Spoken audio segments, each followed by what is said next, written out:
ಬೆಳ್ಳಿ ಕೂದಲ 69-70 ವರ್ಷದ ವಯಸ್ಸಿನವರು, ಕಪ್ಪು ಫ್ರೇಮ್ನ ಕನ್ನಡಕವನ್ನು ಧರಿಸುವವರು. ಕೋಡಿಹಳ್ಳಿ ಚಂದ್ರಶೇಖರ್ ಕಾಣ್ತಾ ಇಲ್ಲ. ಅದು ರೈತರ ಹೋರಾಟ ಆಗಿದ್ರೆ ನಾನು ಬಹಳ ಮುಂಚೂಣಿಯಲ್ಲೇ ಇರ್ತಾ ಇದ್ದೆ. ಮತ್ಯಾರದು ಹೋರಾಟ? ನಿಮ್ಮಿಬ್ಬರ ನಡುವೆ ನಾವೇನಾರು ಬಂದು ಮಾತಾಡಿದ್ರೆ, ನಿಮಗೆ ಮರ್ಯಾದೆ ಇದ್ರೆ 2013 ಕಂಟಿನ್ಯೂ ಮಾಡಿ. ಕುಮಾರಸ್ವಾಮಿ, DK ಶಿವಕುಮಾರ್ ಅಪರಾಧಿಗಳು. ಕೋಡಿಹಳ್ಳಿ ಅವರಿಗೆ ಎಲ್ಲಿಂದ ತಲುಪಬೇಕಾಗಿರುವಂತಹದ್ದು ತಲುಪಿದೆ. ಅದಕ್ಕೆ ಸಾಕ್ಷಿ ಪುರಾವೆಗಳಿದ್ರೆ ಬಿಚ್ಚಿಕ್ಕಿ ನಾಡಿನ ಮುಂದೆ. ಕೋಡಿಹಳ್ಳಿ ಅವರು ಶುದ್ಧ ಹಸ್ತ್ರ ಅಲ್ಲ ಅನ್ನುವಂತ ಆರೋಪ ಬಂತು ಅಂತ ಯಾವ ಫರ್ಗಳು ಈ ಮಾತನ್ನ ಮಾತಾಡ್ತಾ ಇದಾರೋ, ನಿಮ್ಮನ್ನ ರೈತ ಸಂಘದಿಂದ ಕಿತ್ತು ಹೊರಗೆ ಹಾಕ್ಲಾಯ್ತು. ನೀವೇನಾರ ಅನ್ನ ತಿನ್ನೋ ನಾಲಿಗೆನೇ ಇದ್ರೆ ನಿಮ್ಗೆ ಇನ್ನೇನೋ ಗಂಟು ಬಂದ್ರೆ ಪ್ರತಿಭಟನೆಯನ್ನ ನಿಲ್ಲಿಸ್ತಾರಂತೆ. ಕಾಂಗ್ರೆಸ್ನವರು ಫರ್ಗಳೇ. ದಾರಿ ತಪ್ಪಿಸಿದ್ದೆ ನೀವಂತೆ. ನಮಸ್ಕಾರ, ಸುಮನ್ ಟಿವಿ ಕನ್ನಡಕ್ಕೆ ಸ್ವಾಗತ. ನಾನು ಶ್ರೀರಾಜ್ ಬುಕ್ಪಾಡಿ. ನಮ್ಮ ಜೊತೆಗೆ ಇವತ್ತು ಕರ್ನಾಟಕ ರಾಜ್ಯ ರೈತ ಸಂಘ ಹಾಗೂ ಹಸಿರು ಸೇನೆಯ ರಾಜ್ಯಾಧ್ಯಕ್ಷರಾಗಿರುವಂತಹ ಕೋಡಿಹಳ್ಳಿ ಚಂದ್ರಶೇಖರ್ ಅವರು ಇದ್ದಾರೆ. ಅವರನ್ನ ಮಾತನಾಡಿಸ್ತಾ ಹೋಗ್ತೀನಿ. ಸರ್, ಕಾರ್ಯಕ್ರಮಕ್ಕೆ ಸ್ವಾಗತ. ನಮಸ್ಕಾರ. ಹೇಗಿದ್ದೀರಿ? ರಾಜ್ಯದಲ್ಲಿ ಒಂದ್ ಕಡೆ ಅತಿವೃಷ್ಟಿ, ಒಂದ್ ಕಡೆ ಬರಗಾಲ, ರಾಜ್ಯ ಸರ್ಕಾರ ಕಣ್ಣುಮುಚ್ಚಿ ಕೂತಿದೆ ಅನ್ನುವ ರೀತಿಯಲ್ಲಿ ಇದೆ. ಸಂಬಂಧಪಟ್ಟ ಹಾಗೆ ಏನು ಮಾತನಾಡ್ತೀರಿ? ರಾಜ್ಯ ಸರ್ಕಾರಕ್ಕೆ ತುಂಬ ಜವಾಬ್ದಾರಿಗಳಿವೆ. ಮೊದಲನೇದು,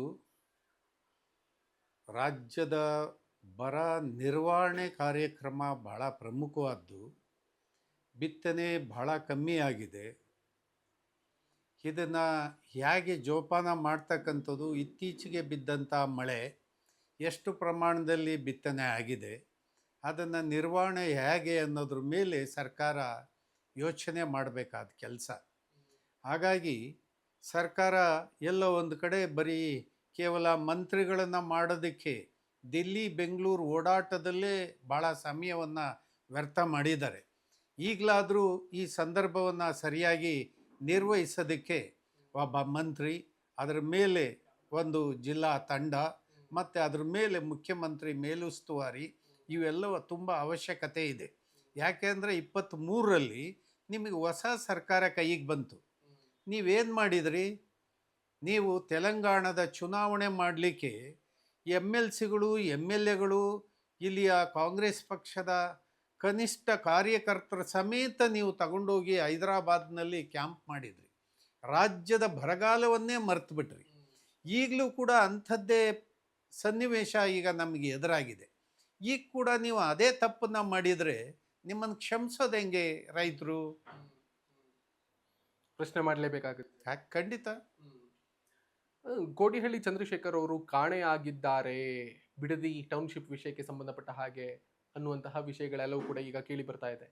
ಬೆಳ್ಳಿ ಕೂದಲ 69-70 ವರ್ಷದ ವಯಸ್ಸಿನವರು, ಕಪ್ಪು ಫ್ರೇಮ್ನ ಕನ್ನಡಕವನ್ನು ಧರಿಸುವವರು. ಕೋಡಿಹಳ್ಳಿ ಚಂದ್ರಶೇಖರ್ ಕಾಣ್ತಾ ಇಲ್ಲ. ಹೀಗೆ ಕಾಣ್ತಾ ಇಲ್ಲ ಅನ್ನೋ ಪ್ರಶ್ನೆ ಸಹಜವಾಗಿ ಅನೇಕ ಜನ ನನಗೆ ಮೆಸೇಜ್ ಹಾಕಿ ಆ ಒಂದು ವಿಷಯವನ್ನು ಗಮನಕ್ಕೆ ತಂದಿದ್ದಾರೆ. ಆದರೆ ಪ್ರಶ್ನೆ ಇಷ್ಟೇ, ಅದು ರೈತರ ಹೋರಾಟ ಆಗಿದ್ದರೆ ನಾನು ಬಹಳ ಮುಂಚೂಣಿಯಲ್ಲೇ ಇರ್ತಾ ಇದ್ದೆ. ಮತ್ಯಾರದು ಹೋರಾಟ? ಅಲ್ಲಿ DK ಶಿವಕುಮಾರ್ ಮತ್ತು ಕುಮಾರಸ್ವಾಮಿ ಅವರ ಹೋರಾಟ ಆಗಿರೋ ಕಾರಣಕ್ಕೆ ಇವ್ರು ನೋಡೋಣ ಸ್ವಲ್ಪ ದಿವಸ ಇವರಿಬ್ಬರ ರಾಜಕೀಯ ಹೋರಾಟ ಎಲ್ಲಿಗೆ ಕೊನೆಗಾಣುತ್ತೆ ಅಂತ ಹೇಳಿ ನಾವು ಸ್ವಲ್ಪ ಮಂದಗತಿಯಲ್ಲಿ ಯೋಚನೆ ಮಾಡಲಿಕ್ಕೆ ಶುರು ಮಾಡಿದ್ವಿ. ಸರ್, 500 ದಿನಗಳಾಗ್ತಾ ಬಂತು ಸರ್ ಹೋರಾಟ ಮಾಡ್ಕೊಂಡು ಬಂದಿರೋದು ಆ ಭಾಗದ ರೈತರು. ನೀವಿನ್ನೂ ಕೂಡ ಹೋರಾಟಕ್ಕೆ ಇಳಿದಿಲ್ಲ. ಈಗ ಕೇವಲ ಬಿಡದಿ ಅಷ್ಟೇ ರಾಜಕೀಯ ಪ್ರಭಾವದ ಕಾರಣಕ್ಕೆ ಹೆಚ್ಚು ಪ್ರಚಾರ ಆಗಿದೆ. ಆದರೆ ರಾಜಕೀಯ ಪ್ರಚಾರ ಇಲ್ಲದೇ ಇರತಕ್ಕಂಥ ಕರ್ನಾಟಕ KIDB ಅವರು ನೋಟಿಫಿಕೇಷನ್ ಮಾಡಿ ಅದರ ಸಂಕಷ್ಟವನ್ನು ಎದುರಿಸ್ತಾ ಇರ್ತಕ್ಕಂಥ ಅನೇಕ ಪ್ರದೇಶಗಳು ಕೂಡ ಕರ್ನಾಟಕದೊಳಗಡೆ ಇದಾವಲ್ಲ. ಜಂಗಮಕೋಟೆ ಇರ್ಬೋದು, ಆನೇಕಲ್ ಭಾಗದಲ್ಲಿ ಇರ್ಬೋದು, ಅನೇಕ ರಾಜ್ಯದ ಪ್ರತಿ ಜಿಲ್ಲೆ, ಹುಬ್ಬಳ್ಳಿ, ಧಾರವಾಡ, ಬೆಳಗಾಂ, ಕಲಬುರಗಿ ಎಲ್ಲ ಕಡೆಯಲ್ಲೂ ಕೂಡ ಇಂಥ ದೊಡ್ಡ ಸಮಸ್ಯೆ ರೈತರಿಗೆ ಎದುರಾಗಿದೆ. ಈ ಎಲ್ಲ ವಿಷಯವನ್ನು ನೋಡುವ ಸಂದರ್ಭದಲ್ಲಿ ಬಿಡದಿ ರಾಜಕೀಯವಾಗಿ ಚುರುಕಾಗಿರೋ ಕಾರಣಕ್ಕೆ ನಾವು ಸ್ವಲ್ಪ ಅಲ್ಲಿ ಗಮನ ಕೊಡೋದು ಕಮ್ಮಿ ಆಗಿದೆ. ಯಾಕಂದರೆ ರಾಜಕಾರಣಿಗಳ ಸಂಘರ್ಷ ನಡೀತಾ ಇರೋ ಕಾರಣಕ್ಕೆ. ಅಲ್ಲ, ಒಂದು ಬಿಜೆಪಿ ಅವರೆಲ್ಲರೂ ಕೂಡ ಒಂದು ಆರೋಪ ಮಾಡೋದು ಏನ್ ಕೇಳಿದ್ರೆ, ಕೋಡಿಹಳ್ಳಿ ಚಂದ್ರಶೇಖರ್ ಅವರ ವಿರುದ್ಧವಾಗಿ ಬಿಜೆಪಿ ಸರ್ಕಾರ ಇದ್ದಾಗ ಮಾತ್ರ ಕೋಡಿಹಳ್ಳಿ ಚಂದ್ರಶೇಖರ್ ಅವರು ಎಚ್ಚರವನ್ನು ವಹಿಸ್ತಾರೆ, ಪ್ರತಿಭಟನೆಯನ್ನ ಮಾಡ್ತಾರೆ, ಇಡೀ ರಾಜ್ಯಾದ್ಯಂತ ಓಡಾಡ್ತಾರೆ. ಕಾಂಗ್ರೆಸ್ ಸರ್ಕಾರ ಬಂದಾಗ ಕೋಡಿಹಳ್ಳಿ ಚಂದ್ರಶೇಖರ್ ಅವರು ಮಾತೇ ಆಡಲ್ಲ. ಅವರಿಗೆ ರೈತರ ಹಿತಾಸಕ್ತಿಗಿಂತ ಹಿತಾಸಕ್ತಿಯೇ ಹೆಚ್ಚು. ನೋಡಿ, ಇಲ್ಲಿ ಎರಡು ಪಾರ್ಟಿಗಳಿದಾವಲ್ಲ, ಇವರು ಒಬ್ಬರಿಗಿಂತ ಒಬ್ಬರು ಮೀರಿಸಿದವರು. ಯಾಕಂದರೆ ವಿಪಕ್ಷದಲ್ಲಿದ್ದಾಗ ಮಾತಾಡುವ ಮಾತಿನ ಇದೇ ಬೇರೆ ಇರ್ತದೆ. ಅವರೇ ಅಧಿಕಾರದಲ್ಲಿದ್ದಾಗ ಮಾತಾಡುವ ರೀತಿಯೇ ಬೇರೆ ಇರ್ತದೆ. ನೋಡಿ, ಈಗ ಬಿ ಜೆ ಪಿಯವರು ರೈತರ ಪರ ಇಲ್ಲ. ಕೇಂದ್ರದಲ್ಲಿ ಕೃಷಿ ಕಾಯ್ದೆಯನ್ನು ನರೇಂದ್ರ ಮೋದಿ ಜಾರಿಗೆ ತಂದರು. ಅದ್ರ ವಿರುದ್ಧ ಚಳುವಳಿಗಳು ಪ್ರಾರಂಭ ಆದವು, ಕರ್ನಾಟಕದಲ್ಲೂ ಆದವು. ಆದರೆ ಅಲ್ಲಿ ವಿತ್ಡ್ರಾ ಮಾಡಿದರು, ಕರ್ನಾಟಕದಲ್ಲಿ ಜಾರಿಗೆ ತಂದರು ಯಡಿಯೂರಪ್ಪ. ಇದು ಎಂಥ ವಿಪರ್ಯಾಸ! ಅರೆ, ಅಲ್ಲಿ ವಿತ್ಡ್ರಾ ಮಾಡಿದ್ಮೇಲೆ ಇಲ್ಲ್ಯಾಕ್ರಿ ಜಾರಿಗೆ ತರಬೇಕು? ಇದು ಒಂದು ದುರಂತ. ಇದು ರೈತರನ್ನು ಬದುಕಕ್ಕೆ ಬಿಡೋದಿಲ್ಲ. ರೈತರು ದಿವಾಳಿ ಆಗಬೇಕು, ಭೂಮಿಯಿಂದ ಆಚೆ ಬರಬೇಕು, ಒಕ್ಕಲ್ತನದಿಂದ ಹೊರಗಡೆ ಹಾಕಬೇಕು ಅನ್ನುವಂಥ ತಂತ್ರಗಾರಿಕೆಯೇ ಈ ಭೂ ಸುಧಾರಣಾ ಕಾಯ್ದೆಯನ್ನು ಜಾರಿಗೆ ತಂದಿದ್ದು. 3 ವಿವಾದಿತ ಕಾಯ್ದೆಗಳು.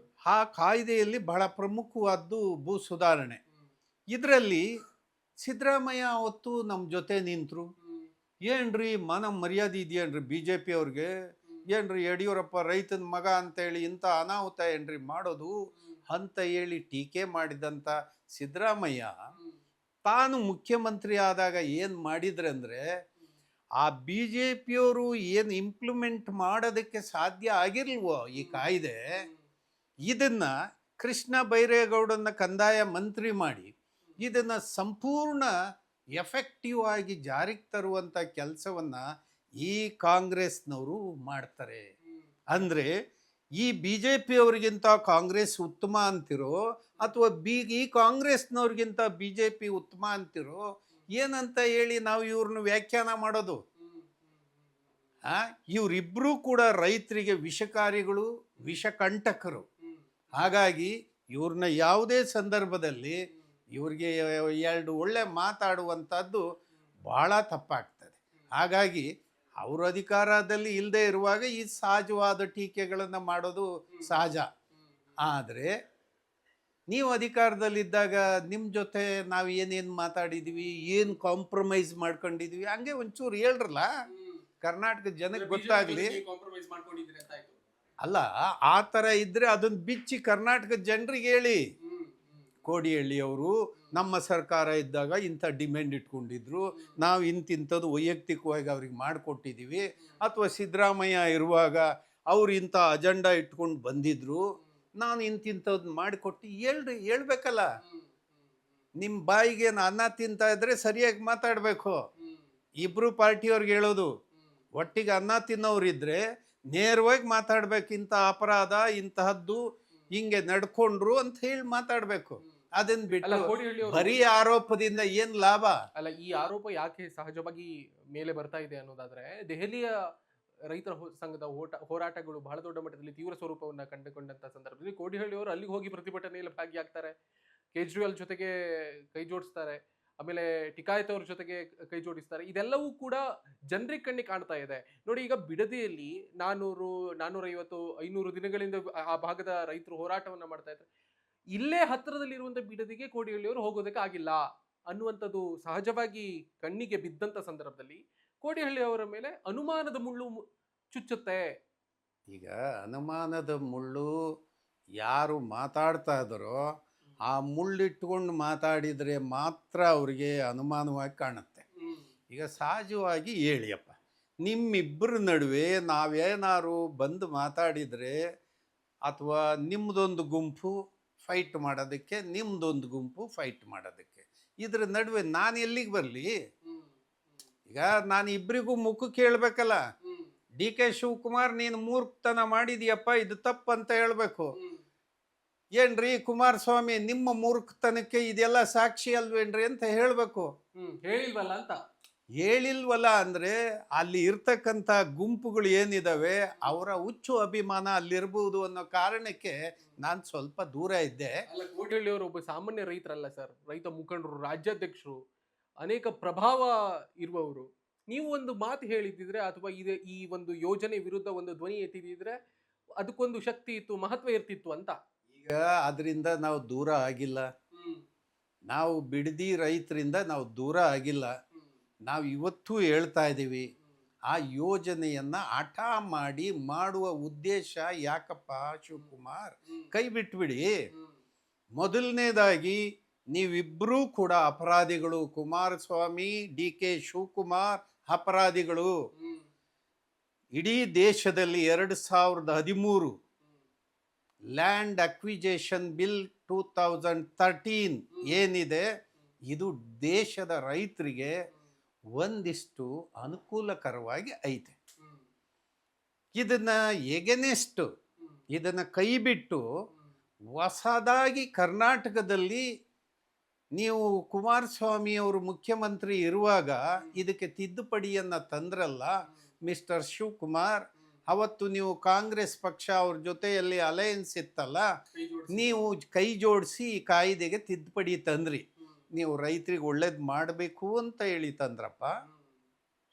ಏನು ಕುಮಾರಸ್ವಾಮಿ ಅವರೇ, ರೈತರ ಅಭ್ಯುದಯಕ್ಕೋಸ್ಕರ ನಾವು ತ್ಯಾಗ ಮಾಡ್ತಾ ಇದ್ದೀವಿ ಅಂತೇಳಿ ಕಾಯ್ದೆಗೆ ತಿದ್ದುಪಡಿ ತಂದ್ರ, ಅಥವಾ ರೈತರು ಮನೆ ಹಾಳಾಗ್ಲಿ ಅಂತೇಳಿ ಜಾರಿಗೆ ತಂದ್ರ?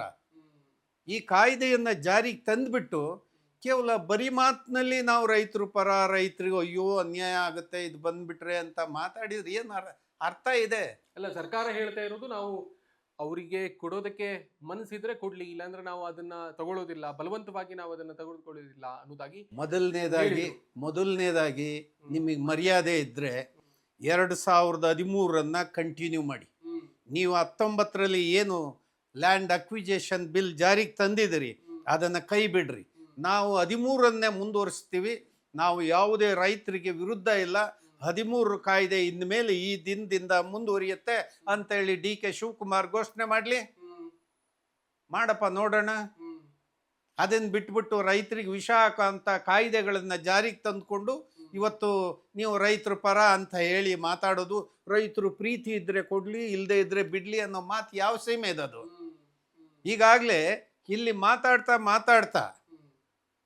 ನೀವು ಮಾತಾಡ್ತಾ ರೈತರು ಪ್ರೀತಿ ಇದ್ರೆ ಕೊಡ್ಲಿ ಬಿಡ್ಲಿ ಅಂತ ಹೇಳ್ತಾ ಮತ್ತೆ 5,000 ಎಕರೆ 6-1 ನೀವು ಜಾರಿ ಮಾಡೋದಾದ್ರೆ ಏನರ್ಥ? ಅದು ಅರ್ಥ ಇದೆಯಾ?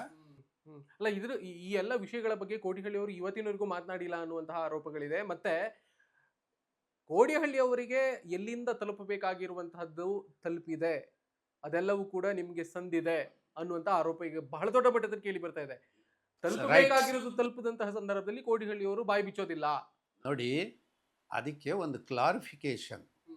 ಯಾವ ಗಳು ಈ ಮಾತನ್ನ ಮಾತಾಡ್ತಾ ಇದಾರೋ ಅವನು ಆಡಳಿತ ಪಕ್ಷದವನಿರ್ಲಿ, ವಿರೋಧ ಪಕ್ಷದವನಿರ್ಲಿ, ನೀವೇನಾರ ಅನ್ನ ತಿನ್ನೋ ನಾಲಿಗೆನೇ ಇದ್ರೆ ನಿಮ್ಗೆ ಒಂದಿಷ್ಟು ಸತ್ಯವನ್ನ ಬಿಚ್ಚಿ ಕರ್ನಾಟಕಕ್ಕೆ ಕೇಳಂಗ್ ಮಾತಾಡಿ. ಅದಕ್ಕೆ ಸಾಕ್ಷಿ ಪುರಾವೆಗಳಿದ್ರೆ ಬಿಚ್ಚಿಕ್ಕಿ ನಾಡಿನ ಮುಂದೆ. ಇದನ್ನು ಮಾತಾಡ್ದಲ್ಲೇ ನೀವು ಏನೋ ಅನುಮಾನ, ಗುಮಾನಿ, ಇದರಲ್ಲಿ ಏನು ಅರ್ಥ ಇದೆ? ನಾನು ಮುಂಚೆನೇ ಹೇಳ್ದೆ ನಿಮಗೆ, ನೀವು ಇವತ್ತು ವಿರೋಧ ಪಕ್ಷದಲ್ಲಿ ಇರ್ಬೋದಪ್ಪ, ನೀವು ಆಡಳಿತದಲ್ಲಿ ಇರ್ಬೋದು. ನಿಮ್ಮ ಆಡಳಿತಾವಧಿಯಲ್ಲಿ ಕೋಡಿಹಳ್ಳಿ ಚಂದ್ರಶೇಖರ್ಗೆ ಯಾವ ಹಂತದಲ್ಲಿ ಏನೇನು ವೈಯಕ್ತಿಕವಾಗಿ ಲಾಭ ಮಾಡಿಕೊಟ್ಟಿದ್ದೀರಿ ಅಂತ ಅದನ್ನಾದ್ರೂ ಬಿಚ್ಚಿ ಹೇಳ್ರಿ. ಹೋಗಿ ಆಡುತ್ತಾ ಅಂತ, ಬೆಂಕಿ ಇಲ್ದೆ ಹೊಗೆ ಆಡುತ್ತಾ ಅಂತ. ಬೆಂಕಿಯನ್ನ ಅವರೇ ಹಾಕ್ತಾರೆ, ಹೊಗೆಯನ್ನು ಅವರೇ ಆಡಿಸ್ತಾರೆ. ಯಾಕಂದ್ರೆ ಈ ಪವರ್ ಪಾಲಿಟಿಕ್ಸ್ ಅಲ್ಲಿ ಏನೆಲ್ಲ ಮಾಡೋದಕ್ಕೆ ಸಾಧ್ಯ ಇದೆಯೋ, ಮಾಡೋಕ್ಕಾಗೋದಿಲ್ವೋ ಅದನ್ನೆಲ್ಲ ಮಾಡಿ ತೋರಿಸುವಂತ ರಾಜಕಾರಣ ಇವತ್ತು ನಡೀತಾ ಇರೋದು. ಅಂದ್ರೆ ಕೋಡಿಹಳ್ಳಿ ಚಂದ್ರಶೇಖರ್ ಅವರು ಅಷ್ಟೆಲ್ಲ ದ್ವೇಷವನ್ನ ಮೈತುಂಬ ತುಂಬಿಸ್ಕೊಂಡಿದ್ದೀರಾ? ನೋಡಿ, ನಾನು ವೈಯಕ್ತಿಕವಾಗಿ ಯಾರನ್ನು ದ್ವೇಷ ಮಾಡೋದಿಲ್ಲ. ವೈಯಕ್ತಿಕವಾಗಿ ನಾನು ಅವ್ರ ತಪ್ಪುಗಳಿದ್ದರೆ ಅವರ ಮುಖಕ್ಕೆ ನೇರವಾಗಿ ಹೇಳ್ತಕ್ಕಂಥವನು. ನನ್ನ ಕೈ ಶುದ್ಧವಾಗಿದೆ, ನಾನು ಶುದ್ಧವಾಗಿದ್ದೀನಿ. ಆ ಕಾರಣಕ್ಕೆ ನನಗೆ ಯಾರ್ದು ಭಯ ಇಲ್ವಲ್ಲ. ಕೋಡಿಹಳ್ಳಿಯವರು ಶುದ್ಧ ಹಸ್ತ್ರ ಅಲ್ಲ ಅನ್ನುವಂತ ಆರೋಪ ಬಂತು. ನಿಮ್ಮನ್ನ ರೈತ ಸಂಘದಿಂದ ಕಿತ್ತು ಹೊರಗೆ ಹಾಕ್ಲಾಯ್ತು. ನೋಡಿ, ಇದು ಯಾರೋ ಬಹಳ ದಿನಗಳ ಕನಸು ಇಟ್ಕೊಂಡು ಯಾರಿಗೋ ತೃಪ್ತಿ ಪಡಿಸ್ಲಿಕ್ಕೆ, ಯಾವುದೋ ಅಧಿಕಾರದ ಚಪಲಕ್ಕೆ ಯಾರ್ಯಾರೋ ಅವಿವೇಕಿ ಕೆಲಸಗಳನ್ನು ಮಾಡಿದರೆ ಅದಕ್ಕೆ ನಾನೇನು ಮಾಡೋಕ್ಕಾಗ್ತದೆ? ಈಗ ಯಾರೋ ನಾನೇ ರಾಜ್ಯಾಧ್ಯಕ್ಷ ಅಂದ ತಕ್ಷಣವೇ ನಾನು ಅಲ್ಲಪ್ಪ ಅಂತ ಹೇಳಿ ಯಾಕೆ ಹೇಳೋಕೆ ಹೋಗಲಿ? ನನ್ನನ್ನು ಇಡೀ ರಾಜ್ಯ ರೈತ ಸಂಘ ಕಾರ್ಯಕರ್ತರು ಆ ಸ್ಥಾನದಲ್ಲಿ ಕೂರಿಸಿದರೆ, ಅವ್ರು ಬೇಡ ಅಂದಾಗ ನಾನು ಈಚೆಗೆ ಬರ್ತೀನಿ. ಅಲ್ಲಿವರೆಗೆ ನಾನು ಮುಂದುವರಿತಾ ಇರ್ತೀನಿ. ನಿಮ್ಮ ಸಂಘದ ಧ್ಯೇಯವಾಕ್ಯ ಸಮಸ್ಯೆ, ಸಂಘಟನೆ, ಹೋರಾಟ. ಸಮಸ್ಯೆ ನಿಮ್ಮ ಸುತ್ತಕೊಂಡಿದೆ, ಸಂಘಟನೆ ಬಲವಾಗಿಲ್ಲ, ಹೋರಾಟ ಕಾಣಿಸ್ತಾ ಇಲ್ಲ. ನೋಡಿ, ಹೋರಾಟಗಳನ್ನು ಇತ್ತೀಚಿನ ದಿನಗಳಲ್ಲಿ 2020ರಿಂದ ಈಚೆಗೆ ಮಾಧ್ಯಮಗಳು ಬಿಂಬಿಸೋದನ್ನು ಕಮ್ಮಿ ಮಾಡಿದ್ರಿ. ಹಾಗಾಗಿ ಅದು ಪ್ರಚಾರ ಆಗದಲೇ ಇರ್ಬೋದು. ಬಟ್ ರೈತ ಸಂಘಟನೆ, ರೈತರ ನಡುವೆ, ರೈತ ಕಾರ್ಯಕರ್ತರ ನಡುವೆ ನಾವು ಸೋಷಿಯಲ್ ಮೀಡಿಯಾದಲ್ಲಿ ನಮ್ಮ ಎಲ್ಲ ವಿಚಾರಗಳನ್ನು ವಿನಿಮಯ ಮಾಡುವಂಥ ಕೆಲಸವನ್ನು ನಾವು ನಿಲ್ಲಿಸಿಲ್ಲ, ಮಾಡ್ತಲೇ ಇದ್ದೀವಿ. ಚಳುವಳಿಗಳು ನಡೀತಲೇ ಇದ್ದಾವೆ. ಈ ಕೂಡ ಮೊನ್ನೆ ಮಾಲಿಂಗ್ಪುರದಲ್ಲಿ 16,000 ಜನ ರೈತರು ಅಲ್ಲಿ ಸೇರಿ ಒಂದು ಸಮಾವೇಶಗೊಂಡಿದ್ವಿ. ಈಗ ನಡೀತಾ ಇರ್ತವೆ. ಆದರೆ ಮಾಧ್ಯಮಗಳು ನಿಮ್ಮ ಕೆಲಸಗಳನ್ನು ತೋರಿಸಿಲ್ಲ ಅನ್ನೋದಕ್ಕಿಂತ ನಿಮ್ಮ ಚಳುವಳಿ ರೂಪುಗೊಳ್ಳುವುದರಲ್ಲಿ ಯಶಸ್ಸಾಗಿಲ್ಲ ಅಂತ ಹೇಳಿದರೆ ಸರಿನಾ? ಅದು ನೀವು ಪ್ರೊಫೆಸರ್ ನಂಜುಂಡಸ್ವಾಮಿಯವರ ಆದರ್ಶದಿಂದ ಈ ಹೋರಾಟವನ್ನು ನಡೆಸ್ತಾನೇ ಇದ್ದೀರಿ. ಚಳುವಳಿ ರೂಪುಗೊಳ್ಳುವಂತಹ ರೀತಿ ನೀತಿ ಬದಲಾಗಬೇಕು ಅಂತ ಅನ್ಸುತ್ತೆ ನಿಮಗೆ? ಇರ್ಬೋದು, ನೀವು ಹೇಳಿದ್ರಲ್ಲೂ ಅರ್ಥ ಇರ್ಬೋದು. ಆದರೆ ಚಳುವಳಿಗಳಿಗೆ ಈ ಏರಿಳಿತಗಳು ಇರ್ತದೆ. ಯಾವುದೋ ಒಂದು ಇಶ್ಯೂ ಬಂದಾಗ ಇದ್ದಕ್ಕಿದ್ದಂಗೆ ಟೇಕಪ್ ಆಗುತ್ತೆ, ಬಹಳ ಎತ್ತರಕ್ಕೆ ಅದು ಬೆಳೆದೋಗುತ್ತೆ. ಯಾವುದೋ ಇಶ್ಯೂಗಳು ಸೀರಿಯಸ್ ಇಲ್ಲದೆ ಇರುವಾಗ ಅದು ತನ್ನಿಚ್ಚಿಗೆ ತಾನೇ ಸ್ವಲ್ಪ ಏರಿಳಿತಗಳು ಆಗುತ್ತೆ. ಆದರೆ ಈ ಏರಿಳಿತಗಳು ಎಲ್ಲ ಕಾಲಕ್ಕೂ ಇರುತ್ತೆ. ಆದರೆ ಏರೇ ಇರಬೇಕು ಅನ್ನೋದು ತಪ್ಪಾಗುತ್ತೆ. ಅದು ಸ್ವಲ್ಪ ಇಳಿಯೋದು ಏರೋದು ಮಾಮೂಲಿ ಇರುತ್ತೆ. ಯಾಕಂದರೆ ಇಲ್ಲಿ ವಾಲಂಟಿಯರ್ಸು ರೈತ ಚಳುವಳಿಯಲ್ಲಿ ಭಾಗವಹಿಸ್ತಕ್ಕಂಥವ್ರು. ಇವರು ರಾಜಕೀಯ ಪಕ್ಷದಂಗೆ AC ಬಸ್ಸಲ್ಲಿ ಕರ್ಕೊಂಬಂದು ಬಿರಿಯಾನಿ ಕೊಡಿಸಿ ಕರ್ಕೊಂಡು ಹೋಗಿ ಊರಿಗೆ ಬಿಡೋರಲ್ಲ.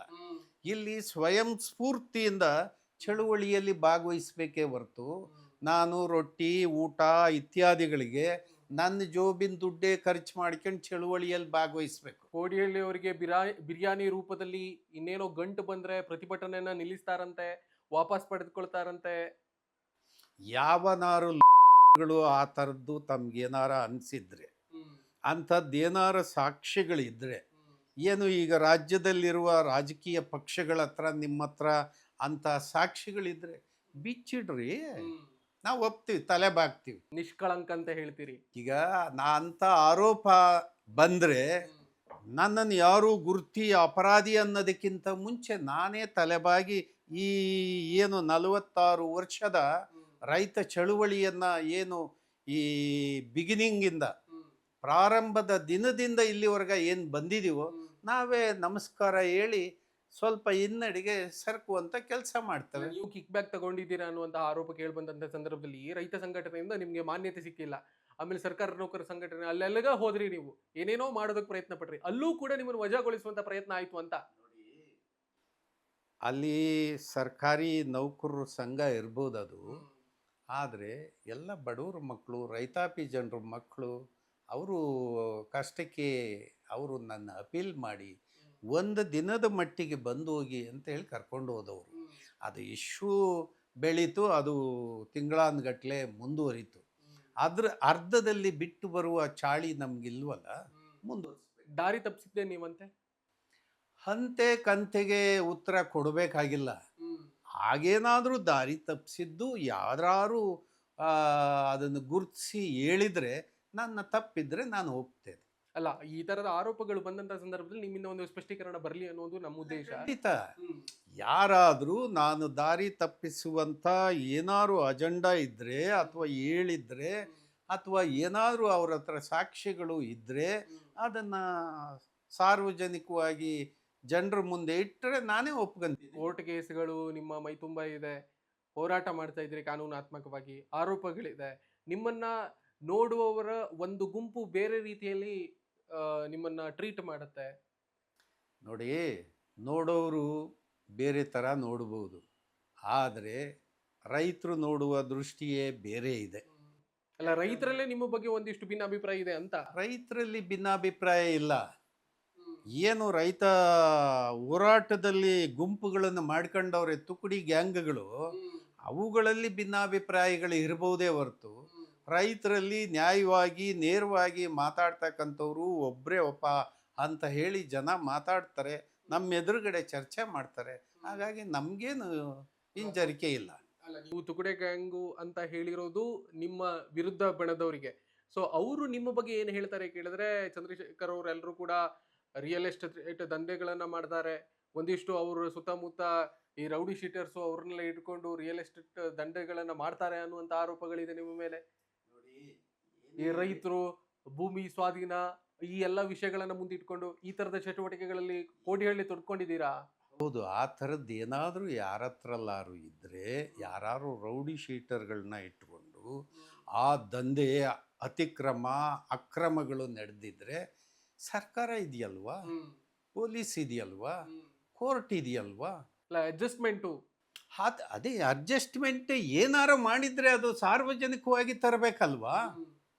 ಈಗ ಅಲ್ಟಿಮೇಟಾಗಿ ಯಾವುದು ಫೈನಲ್ಲು? ಇಲ್ಲ, ಅಫೆನ್ಸ್ ಇದ್ದರೆ ವಿಚಾರಣೆ ಮಾಡಲಿಕ್ಕೆ ಪೊಲೀಸ್ ಇದೆ, ಅದನ್ನು ನ್ಯಾಯ ತೀರ್ಮಾನ ಮಾಡೋಕ್ಕೆ ಕೋರ್ಟ್ ಇದೆ. ಇದು ಎರಡೂ ಆಗಲಿಲ್ಲ ಅಂದರೆ ಸಾರ್ವಜನಿಕ ವೇದಿಕೆಗಳಿದ್ದಾವೆ, ಪಬ್ಲಿಕ್ಕಿಗೆ ಗಮನಕ್ಕೆ ತರೋದು ಏನಾರು ಮಾಡಬೇಕಲ್ವಾ. ಪಬ್ಲಿಕ್ ಗಮನಕ್ಕೆ ಬಂತಲ್ಲ ಸರ್, ನಿಮ್ಮನ್ನ ಎರಡೆರಡು ಕಡೆಯಲ್ಲಿ ವಜಾ ಆಯಿತು. ನೀವು ಈಗ ಅದೆಲ್ಲ ಉದ್ದೇಶಪೂರ್ವಕವಾದ ಕಾರ್ಯಕ್ರಮಗಳು, ನಮಗೆ ತೇಜೋವಧೆ ಮಾಡ್ತಕ್ಕೆ ಏನು ಬೇಕೋ ಅದನ್ನೇ ಮಾಡಿದರೆ ಹೊರತು ತೇಜೋವಧೆ ಮಾಡಲಿಕ್ಕೆ ಕಾಯ್ಕೊಂಡು ಕುಂತಂಥ ಗುಂಪುಗಳ ಕೆಲಸನೇ ಹೊರತು ಇದು ಯಾರೂ ಸಾರ್ವಜನಿಕರು ಇದನ್ನು ಮಾಡಿಲ್ಲ. ಕೋಡಿಹಳ್ಳಿ ಅವರಿಗೆ ಒಂದಿಷ್ಟು ಜನ ಆಗದೆ ಇರೋರು ಇದ್ದಾರೆ ಅಂತ ಆಯ್ತು. ನೋಡಿ, ನಿಮಗೂ ಇರ್ತಾರೆ, ನಮಗೂ ಇರ್ತಾರೆ. ಅದು ಪ್ರತಿ ಮನುಷ್ಯನ ಹಿಂದೆ ಒಂದೊಂದು ಅಭಿಪ್ರಾಯಗಳು ಬರ್ತಕ್ಕಂಥದ್ದು ಇದ್ದೇ ಇರುತ್ತೆ. ನಾನು ಎಷ್ಟೇ ಪ್ರಾಮಾಣಿಕವಾಗಿದ್ದರೂ ಹನುಮಾನದಿಂದ ನೋಡ್ತಕ್ಕಂಥ ವಾತಾವರಣ ಇವತ್ತಿನ ಸ್ಥಿತಿಯಲ್ಲಿದೆ. ಇವನೇನು ಗಾಂಧಿನ, ಇವನೇನು ಸತ್ಯ ಹರಿಶ್ಚಂದ್ರನ, ಯಾರೇ ಒಬ್ಬನ್ನ ಒಂದು ಒಳ್ಳೆ ಕೆಲಸ ಮಾಡ್ತಾ ಇರುವಾಗಲೂ ಅವನ್ನ ಒಳ್ಳೆ ಥರದಲ್ಲಿ ಮಾತಾಡೋ ಬದಲಿಗೆ ಟೀಕೆ ಮಾಡ್ತಾರೆ. ಈಗಿರುವ ಸನ್ನಿವೇಶ ಇದು. ಹಾಗಾಗಿ ಅದು ಅಂದ ತಕ್ಷಣವೇ ನಾನೇನು ಡಿಪ್ರೆಸ್ ಆಗಬೇಕಾದ ಅವಶ್ಯಕತೆ ಇಲ್ಲ. ನನಗಿರ್ತಕ್ಕಂಥ ನೇರವಾದ ನಡೆ ಅದನ್ನು ಮುಂದುವರಿಸ್ತಕ್ಕಂಥದ್ದು ಅನಿವಾರ್ಯ. ನಿಮ್ಮ ಶಕ್ತಿ ಸಾಮರ್ಥ್ಯ ಇದನ್ನೆಲ್ಲವನ್ನು ಕೂಡ ಗಮನಿಸಿದರೆ ಒಂದಿಷ್ಟು ವಿಷಯಗಳಿಗೆ ಸಂಬಂಧಪಟ್ಟ ಹಾಗೆ ನಿಮ್ಮ ಧ್ವನಿ ಗಟ್ಟಿ ಇಲ್ಲ ಅನ್ನೋದು ಸಹಜವಾಗಿ ಕಾಣಿಸುತ್ತೆ ನೋಡುಗರಿಗೆ, ವೀಕ್ಷಕರಿಗೆ ಅಥವಾ ಜನರಿಗೆ, ಸಾರ್ವಜನಿಕ ವಲಯದಲ್ಲಿ. ಇದನ್ನ ಈ ರೀತಿಯ ಒಂದು ಅಭಿಪ್ರಾಯ ಮೂಡುವಲ್ಲಿ ನೀವೇನೋ ಒಂದು ತಪ್ಪು ಮಾಡಿದ್ದೀರಿ ಅಂತ ಅನ್ಸುತ್ತಾ ನಿಮಗೆ? ಅಲ್ಲ, ನಿಮ್ಮ ಪ್ರಶ್ನೆಯ ಜೊತೆಗೆ ಇನ್ನೊಂದು ಪ್ರಶ್ನೆಗೆ ಉತ್ತರನೂ ಹೇಳ್ಬಿಡಿ. ನಿಮಗೇನಾರ ಹಾಗೆ ಅನಿಸಿದ್ದಕ್ಕೆ ಏನಾರು ಒಂದಿಷ್ಟು ಕುರುಹುಗಳಿದ್ರೆ ನೇರವಾಗಿ ಮಾತಾಡ್ಬಿಡೋಣ. ಅಲ್ಲ, ಅನುಮಾನಗಳು ಮೂಡೋದು ಈ ರೀತಿಯ ಒಂದು ಚರ್ಚೆಗಳಾಗ್ತಿರುವಂಥ ಸಂದರ್ಭದಲ್ಲಿ ಅಂತ. ಈಗ ಯಾವುದೋ ಒಬ್ರು ನಿಮ್ಮನ್ನ ಒಂದು ಹಂತಕ್ಕೆ ವಿರೋಧಿಸ್ತಾರೆ ಅನ್ನೋದಾದ್ರೆ ಸಹಜವಾಗಿ ನೀವು ಎಷ್ಟೇ ನಿಷ್ಕಳಂಕರಾಗಿದ್ರು ಶುದ್ಧ ಹಸ್ತರಾಗಿದ್ರು ಕೂಡ ಅನುಮಾನ ಮೂಡುತ್ತೆ ಅಂತ. ಇಲ್ಲಿ ನಾನು ಬರೀ ಸಂಘಟನೆಗೆ ಸೀಮಿತವಾಗಿದ್ದರೆ ಇಷ್ಟು ಟೀಕೆಗಳು ಬರ್ತಾ ಇರಲಿಲ್ಲ. ಯಾವಾಗ ರಾಜಕೀಯವಾಗಿ ಆಲ್ಟರ್ನೇಟಿವ್ ಪಾಲಿಟಿಕ್ಸ್ ಈ ರಾಜ್ಯಕ್ಕೆ ಅವಶ್ಯಕತೆ ಇದೆ, ಎಲ್ಲ ರಾಜಕೀಯ ಪಕ್ಷಗಳೂ ಇವತ್ತು ಭ್ರಷ್ಟರಾಗ್ಬಿಟ್ಟಿದ್ದಾರೆ, ನೀತಿ ಇಲ್ಲದ ರಾಜಕಾರಣ ಪ್ರಾರಂಭ ಆಗಿಬಿಟ್ಟಿದೆ, ಹಡಬೆ ರಾಜಕಾರಣ ಶುರುವಾಗ್ಬಿಟ್ಟಿದೆ. ಯಾವನ್ನೋ ದುಡ್ಡಿರೋವನ್ನ ಕರ್ಕೊಂಬಂದು ಅವನಿಗೆ ಟಿಕೆಟ್ ಕೊಟ್ಟು ಅವನ್ನ ಶಾಸನಸಭೆಗೆ ಕಳಿಸೋದಾಗ್ತಾ ಇದೆ. ಯಾವನೋ ಅಕ್ರಮವಾದ ಆಸ್ತಿ ಸಂಪತ್ತಿರೋವನ್ನ ಕರ್ಕೊಂಬಂದು ಅವನ್ನ ಪಾರ್ಲಿಮೆಂಟಿಗೆ ಕಳಿಸುವ ಕೆಲಸಗಳು ನಡೀತಾ ಇರುವಾಗ ಇದಕ್ಕೊಂದು ಪರ್ಯಾಯವಾಗಿ ಒಂದು ಜನಸಾಮಾನ್ಯರ ನಡುವೆ ಒಂದು ನ್ಯಾಯ ನೀತಿ ಚರ್ಚೆ ಆಗುವಂತ ಒಂದು ನಿಮ್ಮ ವೇದಿಕೆ. ಹೋರಾಟಗಳನ್ನ ನಿಮ್ಮ ಚಳುವಳಿಗಳನ್ನ ಹತ್ತಿಕ್ಕುವಂತ ಪ್ರಯತ್ನ ಈ ರೀತಿಯಾಗಿ ಎಲ್ಲ ಮಾಡ್ತಿದ್ದಾರೆ ಅಂತ ಹೇಳಿ. ಅಂದ್ರೆ ರಾಜಕೀಯವಾಗಿ ನಾವು 2022ರಲ್ಲಿ ಬಸವನಗುಡಿ ನ್ಯಾಷನಲ್ ಕಾಲೇಜ್ ಮೈದಾನದಲ್ಲಿ ರೈತ ಸಂಘ ಅವತ್ತಿನ ಚೀಫ್ ಗೆಸ್ಟ್ ಏನು ಅರವಿಂದ್ ಕೇಜ್ರಿವಾಲ್ ಅವ್ರನ್ನ ನಾವು ಏನು ಕರ್ನಾಟಕಕ್ಕೆ ಕರ್ಕೊಂಡ್ಬಂದು ದೊಡ್ಡದೊಂದು ಬೃಹತ್ ಸಭೆ ಮಾಡಿದ್ವೋ, ಆ ಸಭೆ ಎಲ್ಲ ಕರ್ನಾಟಕದ ರಾಜಕೀಯ ಪಕ್ಷಗಳಿಗೆ ಕಣ್ಣು ಕುಕ್ಕಕ್ಕೆ ಶುರುವಾಯಿತು. ಆಗ ಇದಕ್ಕೊಂದು ಏನಾದರೂ ಪ್ರಯತ್ನ ಮಾಡಿ ಇವರಿಗೆ ಒಂದು ಕೆಟ್ಟ ಹೆಸರು ತರಬೇಕಂತೇಳಿ ನಡೆಸಿದ ಪ್ರಯತ್ನ ಒಂದಷ್ಟು ಪ್ರಚಾರ ಆಗಿರ್ಬೋದು. ಅಲ್ಲ, ಸಹಜವಾಗಿ ಏನ್ ಅನ್ಸುತ್ತೆ ಕೇಳಿದ್ರೆ ಏನೋ ಒಂದು ಕೃಪಾಶೀರ್ವಾದ ಬೇರೆ ಯಾರದೋ ಇದೆ ಅಂತ ಅನ್ಸುತ್ತೆ. ಇಲ್ಲ, ಕೃಪಾಶೀರ್ವಾದ ಅನ್ನೋದಕ್ಕಿಂತ ಇದು ವಾಲಂಟಿಯರಿ ಆರ್ಗನೈಸೇಷನ್. ಅಂದ್ರೆ ನೀವು ರಾಜಕೀಯಕ್ಕೆ ಬರ್ತೀರಿ, ಚುನಾವಣಾ ರಾಜಕೀಯಕ್ಕೆ ಕಾಲಿಡ್ತೀರಿ ಅನ್ನುವಂಥ ಪ್ರಶ್ನೆ ಬಂದಂತ ಸಂದರ್ಭದಲ್ಲಿ ನೀವು ಅರವಿಂದ್ ಕೇಜ್ರಿವಾಲ್ ಅಂತಹ ನಾಯಕರನ್ನ ಕರೆಸೋದು ಅಥವಾ ಇಂದಿರಾ ಗಾಂಧಿಯವರ ತುರ್ತು ಪರಿಸ್ಥಿತಿಯನ್ನ ಒಂದು ಹಂತಕ್ಕೆ ಬೆಂಬಲಿಸಿ ಅಥವಾ ಅದನ್ನು ಸಮರ್ಥಿಸಿಕೊಂಡು ಮೋದಿಯವರ ರಾಜಕೀಯವನ್ನ ವಿರೋಧಿಸಿದಂತಹ ಸಂದರ್ಭದಲ್ಲಿ ಈ ತರದ ಚರ್ಚೆಗಳು ಸಹಜ ಅಂತ. ನೋಡಿ, ಇವತ್ತು ನಾವು ಅರವಿಂದ್ ಕೇಜ್ರಿವಾಲಿಂದ ದೂರ ಇದ್ದೀವಿ. ತಮಗೆ ಗೊತ್ತಿದೆ, ನಾವು ಈಗ ಆಮ್ ಆದ್ಮಿ ಪಕ್ಷದ ಕಾರ್ಯಕರ್ತರು ಅಲ್ಲ, ರೈತ ಸಂಘ. ನಾವು ಅದನ್ನು ನಂತರದಲ್ಲಿ ನಾವು ಒಪ್ಕೊಂಡು ಮುನ್ನಡೆಸಲೂ ಇಲ್ಲ. ಆದರೆ ನೀವೇನು ಹೇಳಿದ್ರಲ್ಲ, ಆಸೆ ಆಮಿಷಗಳು ಇತ್ಯಾದಿಗಳು ಅಂತೇಳಿ, ಯಾವ ಆಸೆ ಆಮಿಷಗಳನ್ನು ನಾವು ಅವ್ರ ಮುಂದೆ ಇಟ್ಟು ನಾವು ಚರ್ಚೆ ಮಾಡಿ ನಾವು ಡಿಮ್ಯಾಂಡನ್ನು ಫುಲ್ಫಿಲ್ ಮಾಡಿ ಅಂತ ಏನಾದರೂ ಕೇಳಿದರೆ, ನಾನು ಒಬ್ಬ ಯಾವುದೋ ಕಾಂಗ್ರೆಸ್ಸು BJP ಅಥವಾ JDS ಕಾರ್ಯಕರ್ತರನಿಗಿಂತ ನಾನು ಭಿನ್ನ ಆಗಲ್ಲ. ಹಾಗಾಗಿ ನಮಗೆ ನೈತಿಕತೆ ಉಳಿಬೇಕು ಅನ್ನೋದಾದರೆ ಆ ನೈತಿಕತೆ ಬಲ ರಾಜ್ಯದಲ್ಲಿ ರಾಜಕೀಯ ಶಕ್ತಿ ಆಗಬೇಕು ಅನ್ನೋ ಕಾರಣಕ್ಕೆ ನಾವು ಮಾತಾಡಲೇಬೇಕಾಗತ್ತೆ. ಯಾಕೆ ನೋಡಿ, ನಮಗೆ ಇರ್ತಕ್ಕಂಥ ವ್ಯವಸ್ಥೆಯಲ್ಲಿ ಈಗ ಕಾಂಗ್ರೆಸ್ 5 ವರ್ಷದ ಆಡಳಿತದ ನಂತರ 28ಕ್ಕೆ ಈಗ ಕಾಂಗ್ರೆಸ್ಸು ಬೇಡ, BJP ಅನಿವಾರ್ಯನಾ? ಈಗ BJP ಆಡಳಿತ ಇರುವಾಗ BJP ಆಡಳಿತ ಆಯಿತು, ಈಗ ಅನಿವಾರ್ಯ ನಮಗೆ ಕಾಂಗ್ರೆಸ್ಸು ಅಂತನಾ? ಕಾಂಗ್ರೆಸ್ಸಿಗೆ BJP ಕಾಂಗ್ರೆಸ್ಸು ಆಲ್ಟರ್ನೇಟಿವಾ? ಅವ್ರು ಏನೇ ಅನಾಚಾರ ಭ್ರಷ್ಟಾಚಾರ ಮಾಡಿದ್ರೂ ಕೂಡ ಈಗ ನಾವು ಅದನ್ನು ಅಕ್ಸೆಪ್ಟ್ ಮಾಡ್ಕೋಬೇಕಾ? ಅಥವಾ ಒಂದು ಪರ್ಯಾಯವಾದಂಥ ಶಕ್ತಿ ನಾವು ಬೆಳಿಬೇಕೋ ಬೇಡವೋ ರಾಜ್ಯದಲ್ಲಿ?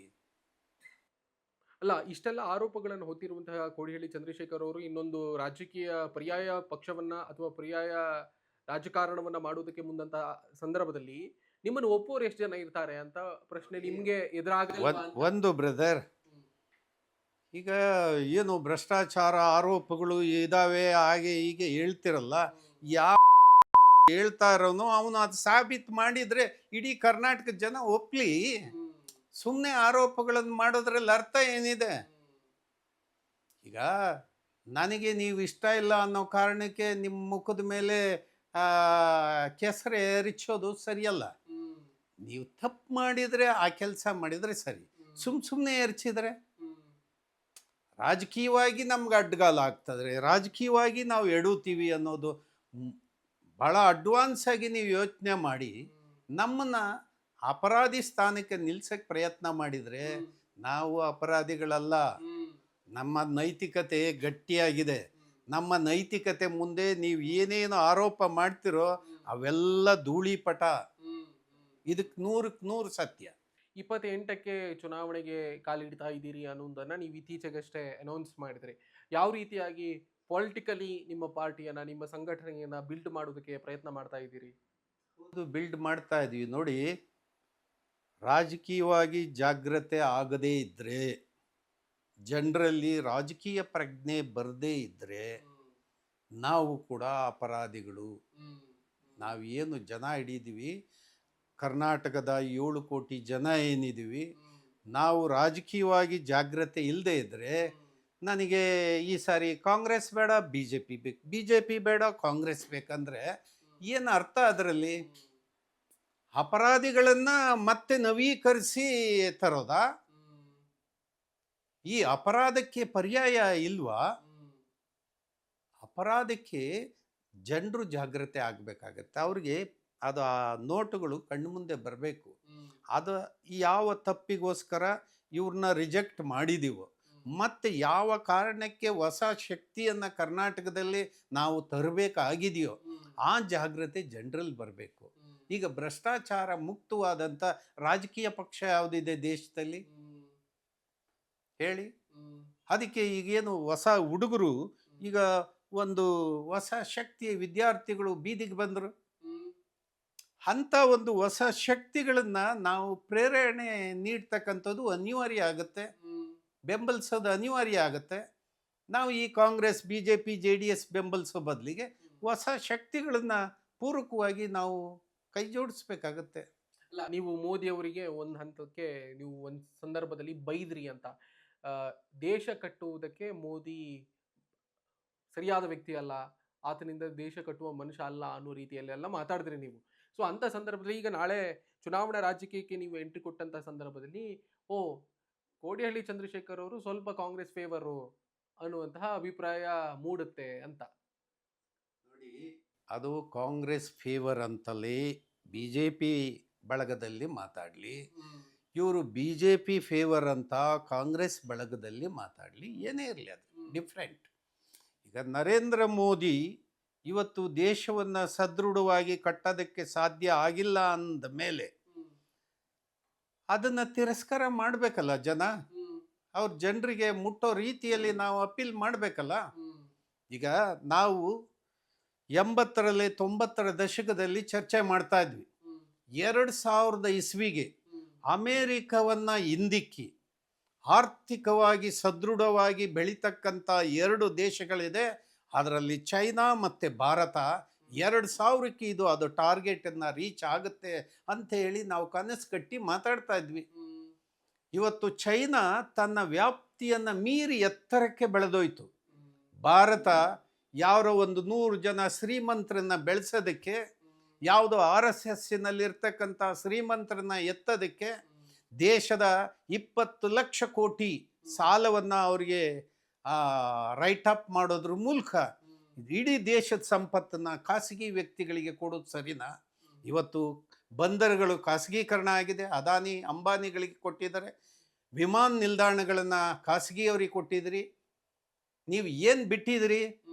ಈಗಾಗಲೇ ಇಸ್ರೋ ದೇಶವನ್ನ ಮಾರಿದ್ದಾರೆ ಮೋದಿ ಅಂತ ನೀವು ಹೇಳ್ತೀರಿ ಇಂಡೈರೆಕ್ಟ್ಲಿ. ಇಸ್ರೋ ಸಾಧನೆಯನ್ನು ಜಗತ್ತು ಕೊಂಡಾಡ್ತಾ ಇರುವಾಗ ಇಸ್ರೋದಲ್ಲಿ ಈಗ 300 ಜನ ಇಂಜಿನಿಯರ್ಸು ಅದನ್ನು ಕೆಲಸ ಬಿಟ್ಟು ಖಾಸಗಿ ಕಂಪನಿಗಳಿಗೆ ಹೋದು.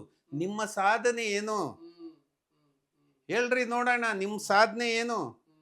ಯಾವನೋ ಖಾಸಗಿ ವ್ಯಕ್ತಿಗಳನ್ನು ಎತ್ತಿಕಟ್ಟೋದಕ್ಕೆ, ಬೆಳೆಸೋದಕ್ಕೆ ಇಡೀ ದೇಶದ ಸಂಪತ್ತನ್ನು, ಇಡೀ ಖಾಸಗಿ ವಲಯವನ್ನು ನೀವು ಬಿಲ್ಟ್ ಮಾಡ್ತಾ ಹೋದಾಗ ಸಾರ್ವಜನಿಕ ಉದ್ದಿಮೆಗಳು, ಸಾರ್ವಜನಿಕ ವಲಯ ಏನಾಗುತ್ತೆ? ಇದು ದೇಶದ ಅಭಿವೃದ್ಧಿನ ನಿಮ್ದು. ಇಂಡೈರೆಕ್ಟ್ಲಿ ಕಾಂಗ್ರೆಸ್ನ ಆಡಳಿತವನ್ನ ಸಮರ್ಥಿಸಿಕೊಳ್ತಾ ಇದ್ದೀರಿ. ಕಾಂಗ್ರೆಸ್ನವ್ರು ಏನು ಮಾಡ್ತಾ ಇದ್ದೀರಿ? ನೀವು ಇದನ್ನು ವಿರೋಧ ಮಾಡ್ತಾ ಇದ್ದೀರಾ. 2000 ಏನು ಮನಮೋಹನ್ ಸಿಂಗ್ ಅವರು ತಂದಂಥ ಆರ್ಥಿಕ ನೀತಿ, ನರಸಿಂಹರಾವ್ ಅವರು ತಂದಂಥ ಖಾಸಗೀಕರಣ ಇರ್ಬೋದು, ಜಾಗತೀಕರಣ ಇರ್ಬೋದು, ಅಥವಾ ಇತ್ಯಾದಿ ಎಲ್ಲ ವಿಷಯಗಳು ಕೂಡ ನೀವು ಕಾಂಗ್ರೆಸ್ನವ್ರ ಕಾಂಟ್ರಿಬ್ಯೂಷನ್. BJP ಅವ್ರದ್ದೇನಿದೆ ಹೊಸ ನೀತಿ? ಈಗ ನಿರ್ಮಲಾ ಸೀತಾರಾಮ್ ಫೈನಾನ್ಸ್ ಮಿನಿಸ್ಟರ್, ಅವ್ರದ್ದು ಏನಿದೆ ಕಾಂಟ್ರಿಬ್ಯೂಷನ್? ಮನಮೋಹನ್ ಸಿಂಗ್ ಕೊಟ್ಟಂಥ GST, ಮನಮೋಹನ್ ಸಿಂಗ್ ಕೊಟ್ಟಂಥ ತೆರಿಗೆ ನೀತಿಗಳು, ಇವೆಲ್ಲವೂ ಕೂಡ ಕಾಂಗ್ರೆಸ್ನವ್ರು ಕೊಟ್ಟಿರೋ ಗಿಫ್ಟ್ ಅದು. ಅದರಲ್ಲಿ ಅದ್ರ ಜೊತೆಯಲ್ಲಿ ಅಷ್ಟೇ ಅಪಾಯವಾದಂಥ ಕೆಲಸಗಳನ್ನು ನೀವು ಕೊಟ್ಟಿದ್ದೀರಿ ಕಾಂಗ್ರೆಸ್ನವರು. ಆದರೆ ಯಾವ ಕಡೆಗೆ ಹೋಗ್ತಾ ಇದೆ ದೇಶ? ಇವತ್ತೇನು ನರೇಂದ್ರ ಮೋದಿ ಹಿಂದೆ ಇರ್ತಕ್ಕಂಥವ್ರು ಏನು ಒಂದು 25 ಜನ ಶ್ರೀಮಂತರಿದ್ದಾರೆ, ಅವರು ನಾಳೆ ಇಡೀ ದೇಶವನ್ನು ರನ್ ಮಾಡ್ತಾರೆ. ಅವ್ರಿಗೆ ಬೇಕಾದಂಥ ಪಕ್ಷವನ್ನು ಇಟ್ಕೊಂತಾರೆ, ದೇಶ ನಡೆಸ್ತಾರೆ. ಇದನ್ನ ನೀವು ರಾಜ್ಯದ ವಿಷಯಕ್ಕೆ ಸಂಬಂಧಪಟ್ಟ ಹಾಗೆ ನೀವು ಚುನಾವಣೆ ರಾಜಕೀಯಕ್ಕೆ ಬರೋದಕ್ಕೆ ಪ್ರಯತ್ನ ಮಾಡ್ತಾ ಇದ್ದೀರಿ. ಇನ್ನೂ ಕೂಡ ನೀವು ಅದನ್ನೆಲ್ಲ ಹೇಳೋದಕ್ಕೆ ಪ್ರಯತ್ನ ಮಾಡದೇ ಇದ್ರೆ, ನೀವು ಚುನಾವಣೆಗೆ ಹತ್ತಿರ ಇರುವಂಥ ಸಂದರ್ಭದಲ್ಲಿ ಹೋಗಿ ಹೇಳಿದ್ರೆ ಜನ ನಿಮ್ಮನ್ನು ಒಪ್ತಾರ? ಒಂದು ಚುನಾವಣೆಯನ್ನು ಎದುರಿಸಬೇಕು ಅಂತಂದ್ರೆ ಸುದೀರ್ಘ ಕಾಲದ ತಯಾರಿ ಬೇಕು. ಅದನ್ನು ನೀವು ಮಾಡ್ತಿರುವ ಕಾಣಿಸ್ತಾ ಇಲ್ಲ. ಖಂಡಿತ. ಯಾಕೆ ಅಂದರೆ ಇವತ್ತಿನ ರಾಜಕಾರಣ ಅಂದರೆ ಅವನು ಏನು ಯಾವುದೇ ಬಹಳ ಅಡ್ವಾನ್ಸ್ ಆಗಿ ಬಂದು ಸೇವಾ ಕ್ಷೇತ್ರದಲ್ಲಿ ನಿಂತು ಅವನು ಜನಸೇವೆಯನ್ನು ಮಾಡಿ ಮೆಚ್ಚಿ ಜನ ಓಟ್ ಹಾಕುವ ಪ್ರಮೇಯ ಏನಿಲ್ಲ. ಯಾಕಂದರೆ ಅವನ ಹತ್ರ ಇರ್ತಕ್ಕಂಥದ್ದು ಒಂದು 100 ಕೋಟಿ ದುಡ್ಡು ಇಟ್ಕೊಂಡು ಕ್ಷೇತ್ರ ಪ್ರವೇಶ ಮಾಡಿದ್ರೆ ಸಾಕು, ಎಲ್ಲ ಎಲ್ಲೆಲ್ಲಿ ಅವ್ರ ಕಾರ್ಯಕರ್ತರ ಪಡೆ ದುಡ್ಡನ್ನು ಫೀಡ್ ಮಾಡ್ತಾ ಇದ್ದರೆ ಸಾಕು, ಇದ್ದಕ್ಕಿದ್ದಂಗೆ ಚುನಾವಣಾ ಟ್ರೆಂಡ್ ಅಂತ ಹೇಳಿ ಇವತ್ತು ನಡೀತಾ ಇರುವ ರಾಜಕಾರಣ. ಇದನ್ನ ನೀವು ಒಪ್ತಿರಲ್ಲ, ಈಗ ಒಂದು ಗ್ರಾಮ ಪಂಚಾಯತ್ನ ಚುನಾವಣೆಗೆ ಲಕ್ಷಾಂತರ ಕೋಟ್ಯಾಂತರ ರೂಪಾಯಿಯನ್ನು ಖರ್ಚು ಮಾಡ್ತಾರೆ. ಈಗ ರೈತ ಸಂಘಟನೆ ಈಗ ರಾಜಕೀಯ ಪಕ್ಷಕ್ಕೆ ತಿರುಗಿದ್ರೆ ಒಂದು ಚುನಾವಣೆಯನ್ನು ಎದುರಿಸೋದಕ್ಕೆ ಈಗಿನ ಕಾಲಕ್ಕೆ ಎಷ್ಟು ದುಡ್ಡು ಬೇಕು ಅನ್ನೋದು ನಿಮಗೆ ಅರಿವಿದೆ. ಸೊ ಪಕ್ಷ ಇದನ್ನೆಲ್ಲ ಯಾವ ರೀತಿಯಾಗಿ ನಿಭಾಯಿಸಿದೆ, ಅಥವಾ ಯಾವುದೋ ಒಂದು ರಾಷ್ಟ್ರೀಯ ಪಕ್ಷ ಅಥವಾ ಇನ್ನೇನೋ ಯಾರೋ ಕೋಟ್ಯಾಧಿಪತಿ ಉದ್ಯಮಿಯೋ ಇನ್ಯಾರೋ ಕಾರ್ಪೊರೇಟ್ ಧೋರಣೆಯಲ್ಲಿ ಇರುವವರು ಯಾರಾದರೂ ಫಂಡಿಂಗ್ ಮಾಡ್ತಾ ಇದ್ದಾರಾ ನಿಮಗೆ? ನೋಡಿ, ಒಂದು ನೈತಿಕ ಶಕ್ತಿಯ ಮೇಲೆ ರಾಜಕಾರಣ ನಿಲ್ಲಬೇಕು ಅನ್ನೋದಾದರೆ ಇದು ರಿಸಲ್ಟ್ ಬರೋದು ಸ್ವಲ್ಪ ತಡ ಆಗಬಹುದು. ಆದರೆ ರಿಸಲ್ಟ್ ಇವತ್ತಿಲ್ಲ ನಾಳೆ ಅಂತಿಮವಾಗಿ ಬರಲೇಬೇಕಾದಂಥ ರಿಸಲ್ಟ್ ಬಂದೇ ಬರ್ತದೆ. ಈಗ ರೈತ ಸಂಘ ಚುನಾವಣೆಯನ್ನು ಮಾಡ್ತಾ ಇದ್ದೀವಿ. ಒಂದು ಓಟು ಕೊಡಿ, ಒಂದು ನೋಟ್ ಕೊಡಿ ಅಂತ ಹೇಳಿ ನಮ್ಮದು ಕಾನ್ಸೆಪ್ಟ್. ಒಂದು ವೋಟ್ ಕೊಡಿ, ಒಂದು ನೋಟ್ ಕೊಡಿ. ನೋಟ್ ಕೊಡಿ. ಮತದಾರರು ನಿಮ್ಮ ಜವಾಬ್ದಾರಿ ಇದು. ಈಗ ಅಭ್ಯರ್ಥಿ ಆದಂಥವನು ಅವನು ತಂದು ಬಂಡವಾಳ ಹಾಕಿ ಚುನಾವಣೆಯಲ್ಲಿ ಗೆದ್ದರೆ ಅವನು ನಿಮ್ಮ ಸೇವೆ ಮಾಡಕ್ಕೆ ಬಂದಿರ್ತಾನ? ಅಂದ್ರೆ ಜನರ ಹತ್ರನೂ ನೀವು ಬೇಡ್ತಾ ಇದ್ದೀರಿ? ಜನರ ಹತ್ರ ಬೇಡದಲ್ಲ, ಜನರು ಕರ್ತವ್ಯನೂ ಕೂಡ. ಯಾಕಂದರೆ ಅಭ್ಯರ್ಥಿ ದುಡ್ಡು ತಂದು ಇನ್ವೆಸ್ಟ್ ಮಾಡಿದರೆ ಅವನು ಅದನ್ನು ಸಂಪಾದನೆ ಮಾಡೋದಕ್ಕೆ ಶುರು ಮಾಡ್ತಾನೆ. ಅವನು ಜನರು ನಿಜವಾದ ಸೇವಕನಾಗಿರಬೇಕು ಅಂದರೆ ಜನರೇ ಕೂಡ ಕಾಣಿಕೆಯನ್ನು ಕೊಡಬೇಕು. ಈಗ ಶಾಂತವೇರಿ ಗೋಪಾಲ್ ಗೌಡರು ಶಿವಮೊಗ್ಗ ರೈಲ್ವೆ ಸ್ಟೇಷನ್ನಲ್ಲಿ ಬಂದು ಕೂತ್ಕೊಂಡ್ರೆ ಜನ ಅಯ್ಯೋ ಗೌಡ್ರು ಬೆಂಗಳೂರಿಗೆ ಹೊರಟಿರ್ಬೇಕು ಪಾಪ ಅಂತ ಹೇಳಿ ಅವರು ಅಲ್ಲಿ ರೈಲ್ವೆ ಟಿಕೆಟ್ ತಗೊಂಬಂದು ಗೌಡ್ರಿಗೆ ಕೊಡಬೇಕು. ಅಲ್ಲ, ಅವರಿಗೂ ನಿಮಗೂ ಈಗ ಹೋಲಿಸ್ಕೊಳ್ತಾ ಇರೋದಾ ಹೆಂಗೆ? ಇಲ್ಲ, ಬೇಡ. ಅವತ್ತಿನ ಸ್ಥಿತಿಯನ್ನು ಗೌಡ್ರು ಪ್ರಾಮಾಣಿಕವಾದ ರಾಜಕಾರಣವನ್ನು ತಳಪಾಯ ಹಾಕಿದರು. ಇವತ್ತು ಅದಕ್ಕಿಂತ ಭಿನ್ನವಾಗಿರ್ತಕ್ಕಂಥದ್ದು ಇರ್ಬೋದು. ಇವತ್ತು ಸಾರಿಗೆ ಇತ್ಯಾದಿ ಸರಳವಾಗಿದೆ, ಅದಕ್ಕಿಂತ ವ್ಯತ್ಯಾಸ ಇದೆ. ಆದರೆ ಜನ ಅವತ್ತು 10 ರೂಪಾಯಿ 50 ರೂಪಾಯಿ ಬಹಳ ದೊಡ್ಡದಿತ್ತು. ಈಗ 100 ರೂಪಾಯಿ 500 ರೂಪಾಯಿ ಇವತ್ತು ದೊಡ್ಡದಲ್ಲ ಅದು. ಹಾಗಾಗಿ ಜನರು ಕೈ ಎತ್ತು ಕೊಡ್ತಾರೆ 100 500. ಹಾಗಾಗಿ ಜನರು ತಾವು ಚುನಾವಣೆ ಮಾಡಬೇಕೇ ಹೊರತು ಅವಕಾಶ ಬಂದಿರೋದು 5 ವರ್ಷದಲ್ಲಿ ಯಾವುದು ರಿಜೆಕ್ಟ್ ಮಾಡಬೇಕು, ಯಾವುದನ್ನು ಆಯ್ಕೆ ಮಾಡಬೇಕು ಅಂತೇಳಿ ಈ ದೇಶದ ಈ ನಾಡಿನ ಜನರಿಗೆ 5 ವರ್ಷಕ್ಕೆ ಒಮ್ಮೆ ಚುನಾವಣೆ ಬರೋದು. ಯಾವನೋ ನಿಂತು ಬಂಡವಾಳ ಹಾಕಿ ಗೆದ್ದು ನಿನ್ನ ಅಧಿಕಾರ ಇಡಿ ಅಥವಾ ಸಂಪತ್ತನ್ನು ಮಲ್ಟಿಪ್ಲೈ ಮಾಡ್ಕೋ ಅಂತ ಅಲ್ಲ. ಅವನಿಗಲ್ಲ ಚುನಾವಣೆ ಬರೋದು, ಜನರಿಗೆ ಬರೋದು. ಜನ ತೀರ್ಮಾನ ಮಾಡಬೇಕು. ಕೋಡಿಹಳ್ಳಿಯವರು ತುಂಬ ದುಡ್ಡು ಮಾಡಿದ್ದಾರೆ ಅಂತೆಲ್ಲ ಹೇಳ್ತಾರಪ್ಪ, ಹೌದಾ ಸರ್? ಈಗ ದುಡ್ಡು ಮಾಡಿದರೆ ಇನ್ಕಮ್ ಟ್ಯಾಕ್ಸ್ ಇದೆ. ನಾವು ಸರ್ಕಾರನ ಮೂರ್ಖರು ಅಂತ ಹೇಳ್ತೀವಿ. ಅವರೊಂದು ತನಿಖೆ ಮಾಡಿ ಇಡೀ ಕರ್ನಾಟಕಕ್ಕೆ ತೋರಿಸ್ಬಿಡ್ಲಿ. ಬೇರೆ ಬೇರೆ ಕಡೆಗಳಲ್ಲೆಲ್ಲ ಇಟ್ಟಿದಾರಂತ. ಆಯಿತು, ಎಲ್ಲಿ ಇಟ್ಟಿದ್ದಾರೆ ಅಂತ ತಮಗೆ ಗುಮಾನಿ ಇದೆಯೋ ಎಲ್ಲದನ್ನ ಪತ್ತೆ ಹಚ್ಚಿ ಸಮಾಜಕ್ಕೆ ಕೊಟ್ಬಿಡ್ರಲ್ಲ. ನೀವೇ ಮುಟ್ಗೋಲು ಹಾಕ್ಕೊಳ್ರಿ. ಅಕ್ರಮ ಆಸ್ತಿಗಳನ್ನು ಸಂಪಾದನೆ ಮಾಡಿದರೆ ಅದು ಅಪರಾಧ. ಅಥವಾ ನ್ಯಾಯವಾಗಿ ಯಾರೇ ಎಷ್ಟೇ ಸಂಪತ್ತನ್ನು ಇಟ್ಕೊಂಡ್ರೂ ಅಪರಾಧ ಅಲ್ಲ ಅದು. ಆಯಿತು, ಅಕ್ರಮ ಏನಾದ್ರು ತಮಗೆ ಕಂಡ್ರೆ ನಾಳೆನೇ ಆ ಕೆಲಸ ಮಾಡಿ. ಈಗ ಚುನಾವಣಾ ರಾಜಕೀಯಕ್ಕೆ ಬರುವಂತಹ ಸಂದರ್ಭದಲ್ಲಿ ನೀವು ಯಾವ ರೀತಿಯಾಗಿ ಸಂಘಟನೆ ಮಾಡ್ತಾ ಇದ್ರಿ? ಯಾಕೆ ಕೇಳಿದ್ರೆ, ಕೋಡಿಹಳ್ಳಿ ಚಂದ್ರಶೇಖರ್ ಅವರು ಇಡೀ ರಾಜ್ಯದ ಮಟ್ಟಿಗೆ ಚುನಾವಣೆಯನ್ನು ಎದುರಿಸುವುದಕ್ಕೆ ಹೋದಂತಹ ಸಂದರ್ಭದಲ್ಲಿ ನಿಮ್ಮ ಜೊತೆಗೆ ಒಂದಿಷ್ಟು ಸಮಾನ ಮನಸ್ಕ ಸಂಘಟನೆಗಳೆಲ್ಲವೂ ಕೂಡ ಕೈ ಜೋಡಿಸಬಹುದು. ಆಯಾಯ ಭಾಗದಲ್ಲಿ ಆಯಾಯ ಲೀಡರ್ಸ್ಗಳು ಪ್ರಭಾವಗಳನ್ನು ಹೊಂದಿರಬಹುದು. ಆದರೆ ಒಬ್ಬ ಮುಖ್ಯಸ್ಥನಾಗಿರುವವನು ಇಡೀ ರಾಜ್ಯದಂತೆ ಯಾವ ರೀತಿಯಾಗಿ ಪ್ರಭಾವ ಹೊಂದಿದ್ದಾನೆ ಅನ್ನುವಂಥದ್ದು ಕೂಡ ಮುಖ್ಯ ಆಗತ್ತೆ ಅಂತ. ಯಾಕೆಂದರೆ ಈಗ ನಾನೊಬ್ಬನೇ ಚುನಾವಣೆ ಮಾಡ್ತೀನಿ ಅಂದರೆ ಅದು ನನ್ನ ಭ್ರಮೆ ಆಗುತ್ತೆ. ಹಾಗಾಗಿ ಅನೇಕ ಜನ ಸೇರಿ ಒಂದು ಪ್ಲಾಟ್ಫಾರಮ್ ಕ್ರಿಯೇಟ್ ಮಾಡಿ ಆ ಮೂಲಕ ಸಜ್ಜನ ರಾಜಕಾರಣಕ್ಕೆ ನಾವು ಹೋಗಬೇಕಾಗಿರೋದು, ಕರೆ ಕೊಡಬೇಕಾಗಿರೋದು, ಜನರನ್ನು ಎಜುಕೇಟ್ ಮಾಡಬೇಕಾಗಿರೋದು, ಆ ಕೆಲಸ ಬಹಳ ದೊಡ್ಡದಿದೆ. ಅದನ್ನು ಅನಿವಾರ್ಯ ಮಾರ್ಗ ಅದು. ಇನ್ನು ಕಾವೇರಿ ವಿಷಯಕ್ಕೆ ಸಂಬಂಧಪಟ್ಟ ಹಾಗೆ ಪ್ರತಿ ವರ್ಷವೂ ಕೂಡ ಇದೊಂದು ವಿವಾದ ಇದ್ದೇ ಇರುತ್ತೆ. ಅದು ಬರಗಾಲದ ಸಂದರ್ಭದಲ್ಲಂತೂ ಭುಗಿಲೇಳುತ್ತೆ ಅನ್ನುವಂಥದ್ದು ಗೊತ್ತು. ಎಲ್ಲಾ ಸರ್ಕಾರಗಳು ಮಾಡಬೇಕಾಗಿರುವಂತಹ ಕೆಲಸಗಳು ಮಾಡದೇ ಇರುವ ಕಾರಣಕ್ಕೆ ಇವತ್ತೂ ಕೂಡ ಕಾವೇರಿ ವಿವಾದವಾಗಿಯೇ ಉಳಿದಿದೆ. ನೀವೊಬ್ಬ ರೈತ ಮುಖಂಡರು, ಅನೇಕ ಸಂದರ್ಭದಲ್ಲಿ ಇದ್ರ ಬಗ್ಗೆ ಧ್ವನಿ ಎತ್ತಿದ್ದೀರಿ. ಸರ್ಕಾರದ ಅಸಮರ್ಥತೆಯನ್ನು ನೀವು ಹೇಗೆ ಆ, ವ್ಯಾಖ್ಯಾನಿಸ್ತೀರಿ ಅಂತ?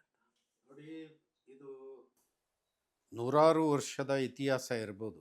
ನಮ್ಮ KRS ಕಟ್ಟುವ ವಿಷಯದಿಂದ ಹಿಡಿದು ಇಲ್ಲಿವರೆಗ ತಮಿಳುನಾಡಿನ ಅನೇಕ ಅಬ್ಜೆಕ್ಷನ್, ಅಂದರೆ ಬ್ರಿಟಿಷ್ ಕಂಪನಿ ಆಡಳಿತ ಇರುವಾಗಲೂ ಕೂಡ ಅನೇಕ ಥರದ ಅಬ್ಜೆಕ್ಷನ್ಗಳು ಇದ್ದವು. ಇತ್ತೀಚಿನ ದಿನಗಳಲ್ಲಿ ಏನು 86-87ರಲ್ಲಿ ಏನು ಕಾವೇರಿ ವಿವಾದ ಸ್ವಲ್ಪ ಮುಗಿಲೆ ಹೇಳ್ತು, ಈ ಬರಗಾಲ ಹೆಚ್ಚು ಬಂತು, ಆ ದಿನಗಳಲ್ಲಿ ಈ ಸಮಸ್ಯೆ ಭಾಳ ದೊಡ್ಡದಾಯಿತು. ಇವತ್ತೂ ಕೂಡ ನಮಗೆ ಇದನ್ನು ಪ್ರಾಮಾಣಿಕವಾಗಿ ಬಗೆಹರಿಸ್ಬೇಕಂದ್ರೆ ದೇಶದ ಸರ್ಕಾರದ ಹತ್ರ ರಾಷ್ಟ್ರ ಮಟ್ಟದ ಒಂದು ಜಲನೀತಿ ಇಲ್ಲ, ಅಥವಾ ಸುಪ್ರೀಂ ಕೋರ್ಟ್ ಕೂಡ ಇದು ಕಡಾಖಂಡಿತವಾಗಿ ಇದು ನ್ಯಾಯಸಮ್ಮತ ಅಂತ ಹೇಳಲಿಕ್ಕೆ ಯಾವ ಮಾನದಂಡವೂ ಇಲ್ಲ. ಅಲ್ಲ, ಈಗ ನೀವು ಜಲನೀತಿಗೆ ಆಗ್ರಹಿಸಬೇಕು ಅಥವಾ ಬಂದ್ಗೆ ಒತ್ತಾಯ ಮಾಡಬೇಕು? ಈಗ ಜಲನೀತಿ ಅನ್ನೋದು ದೇಶದಲ್ಲಿ ಇಲ್ಲ ಅಂತ ಹೇಳಿದೆ. ಈಗ ನಮಗೆ ಮುಂದೆ ಇರ್ತಕ್ಕಂಥದ್ದು ಏನಿದೆ, ಇದನ್ನು ಬಗೆಹರಿಸುವ ಪ್ರಯತ್ನ ಪ್ರಾಮಾಣಿಕವಾಗಿ ಸರ್ಕಾರಗಳು ನಡೆಸಲಿಲ್ಲ. ಆ ಹಂತದಲ್ಲಿ ಒಂದು ಪ್ರಯತ್ನ ರೈತರ ಕಡೆಯಿಂದ ನಡೀತು. ತಮಿಳುನಾಡಿನ ನಮ್ಮ ರೈತ ಸಂಘಟನೆಯ ಮುಖ್ಯಸ್ಥರುಗಳು, ಕಾವೇರಿ ಡೆಲ್ಟಾದಲ್ಲಿ ಬರ್ತಕ್ಕಂಥ ಮುಖ್ಯಸ್ಥರುಗಳು ಏನಿದ್ರು, ಅವರೆಲ್ಲರೂ ಕೂಡ ಪ್ರೊಫೆಸರ್ ನಂಜುಂಡಸ್ವಾಮಿ ನಮ್ಮ ನಡುವೆ ಭಾಳ ಕ್ಲೋಸ್ ರಿಲೇಷನ್ಸ್ ಇತ್ತು. ಆ ಕಾರಣಕ್ಕೆ ಇದು ಸರ್ಕಾರ ಅಥವಾ ಕೋರ್ಟ್ಗಿಂತ ನಾವುಗಳೇ ಕುಂತು ಮಾತಾಡಿಕೊಂಡು ಸರ್ಕಾರದ ಮುಂದೆ ಇಟ್ಟು ಒಪ್ಪಿಗೆ ತಗೊಳ್ಳೋದು ಸೂಕ್ತ ಅಂತ ಹೇಳಿ ಅನಿಸುತ್ತೆ ಅಂತ ಹೇಳಿ ನಾವು ಫಸ್ಟ್ ಮದ್ರಾಸ್ ಯೂನಿವರ್ಸಿಟಿಯಲ್ಲಿ ನಾವೆಲ್ಲರೂ ಕೂಡ ಸಿಟ್ಟಿಂಗ್ ಮಾಡಿದ್ವಿ. ಸಿಟ್ಟಿಂಗ್ ಮಾಡಿ ಎಲ್ಲ ಚರ್ಚೆಗಳನ್ನು ಪ್ರಾರಂಭ ಮಾಡಿದ್ವಿ. ನಮ್ಮ ಕರ್ನಾಟಕದಲ್ಲಿ ರೈತರ ನಡುವೆ ಏನಿತ್ತು, ನಾವೆಲ್ಲ ಭಿನ್ನಾಭಿಪ್ರಾಯಗಳನ್ನು ಸೈಡ್ಗಿಟ್ಟು ರಾಜ್ಯದ ಹಿತ ಕಾವೇರಿಯನ್ನು ಕಾಪಾಡುವ ದಿಕ್ಕಿನಲ್ಲಿ ಕೆಲಸ ಮಾಡಿದ್ವಿ. ಹಾಗೆ ತಮಿಳುನಾಡಿನವರು ಕೂಡ ಕೆಲಸ ಮಾಡಿದರು. ಅವರು ಪ್ರಾಮಾಣಿಕವಾಗಿ ಅವರ ರಾಜ್ಯದ ಹಿತವನ್ನು ಇಟ್ಕೊಂಡು ಕೆಲಸ ಮಾಡಿದರು. ನಮಗೆ ನಮ್ಮ ಹಿರಿಯ ನೀರಾವರಿ ತಜ್ಞರುಗಳು ನಮ್ಮ ಹಿಂದೆ ಅಡ್ವೈಸ್ ಮಾಡೋಕ್ಕಿರೋರು, ಅವ್ರಿಗೂ ಕೂಡ ನೀರಾವರಿ ತಜ್ಞರು ಅಡ್ವೈಸ್ ಮಾಡೋಕ್ಕಿರೋರು. ಇದು ಎಲ್ಲದೂ ಕೂಡ ತರ್ಕ ಭಾಳ ವರ್ಷಗಳು ನಾವು ಚರ್ಚೆ ಮಾಡಿ ಅಂತಿಮಕ್ಕೆ ಒಂದು ತೀರ್ಮಾನಕ್ಕೆ ಬಂದ್ವಿ. ಆ ತೀರ್ಮಾನ, ನಾವು 30 TMC ಹೆಚ್ಚುವರಿ ಇವತ್ತಿನ ಏನು ಟ್ರಿಬ್ಯುನಲ್ ಅವಾರ್ಡ್ ಇದೆ ಅದಕ್ಕಿಂತ 30 TMC ನೀರು ನಮಗೆ ಹೆಚ್ಚುವರಿಯಾಗಿ ನಮ್ಮ ಪರಸ್ಪರ ರೈತ ಸಂಘಟನೆಗಳ ನಡುವೆ ತೀರ್ಮಾನ ಆಯಿತು. ಇದನ್ನು ನಾವು ನಮ್ಮ ಮುಖ್ಯಮಂತ್ರಿಗೆ ಹೇಳೋದು, ಅವರು ಅವರ ಮುಖ್ಯಮಂತ್ರಿಗೆ ಹೇಳಿ ಕನ್ವಿನ್ಸ್ ಮಾಡೋದು ಅಂತ ಆಯಿತು. ಈಗ ನಾವೇನು ಮಾಡಿದ್ವಿ, ನಮ್ಮ ಮುಖ್ಯಮಂತ್ರಿಗೆ ಹೇಳಿದ್ವಿ, ಆಯಿತು ನಮಗೇನೋ ಸಂತೋಷ ಇದೆ ಅಂತ ನಮ್ಮ ಸರ್ಕಾರ ಒಪ್ಕೊಂಡ್ರು. ಆದರೆ ಜಯಲಲಿತಾ ಇದನ್ನು ಒಪ್ಪಲಿಲ್ಲ, ಸುಪ್ರೀಂ ಕೋರ್ಟ್ಗೆ ಪ್ರವೇಶ ಆಯಿತು. ಸುಪ್ರೀಂ ಕೋರ್ಟು ಟ್ರಿಬ್ಯುನಲ್ ನೇಮಕ ಮಾಡ್ತು, ಟ್ರಿಬ್ಯುನಲ್ ಅವಾರ್ಡುಗಳು ನೆಗೆಟಿವ್ ಆಗಿ ಬಂದು ರಾಜ್ಯಕ್ಕೆ 30-35 TMC ನೀರು ಮೈನಸ್ ಆಯಿತು. ಈಗೆಲ್ಲ ಸಂಘರ್ಷಗಳು ನಡೀತಾ ಬಂದಿದ್ದಾವೆ. ಇದೆಲ್ಲ ಡಿಟೈಲ್ ಹಿಸ್ಟ್ರಿ ಕೂಡ ನಾವು ಕಂಡಿದ್ದೀವಿ. ಭಾಗಮಂಡಲದಿಂದ ಹಿಡಿದು ಏನು ಕಾವೇರಿ ತಮಿಳುನಾಡಿನ ಸಮುದ್ರ ಸೇರುತ್ತೆ ನಾಗಪಟ್ಟಣಂ, ಅಲ್ಲಿವರೆಗೆ ನಾವು ಸಂಪೂರ್ಣ ಅಧ್ಯಯನ ಮಾಡಿದ್ದೀವಿ. ಈಗ ಆಯ್ತಪ್ಪ, ಈಗ ಕಬಿನಿಯಲ್ಲಿ ನೀರಿದೆ, ತುಂಬುತ್ತಿದೆ, ನೀರು ಬಿಡಬೇಕು, ಆಯಿತು ಬಿಡೋಣ. ಪ್ರಶ್ನೆ ಇದು ಶುರುವಾದಾಗ ಇನ್ನೊಂದು ಪ್ರಶ್ನೆ ಶುರುವಾಗುತ್ತೆ. ನಮಗೆ ಕೇರಳ ಪ್ರದೇಶದಲ್ಲಿ, ಕೇರಳ ಘಟ್ಟ ಪ್ರದೇಶದಲ್ಲಿ ಮಳೆ ಬಿದ್ದು ಕಬಿನಿಗೆ ನೀರು ಬರುತ್ತೆ. ಅದೇ ಸಂದರ್ಭದಲ್ಲಿ ಭವಾನಿಗೆ ನೀರು ಎಲ್ಲಿಂದ ಬರುತ್ತೆ?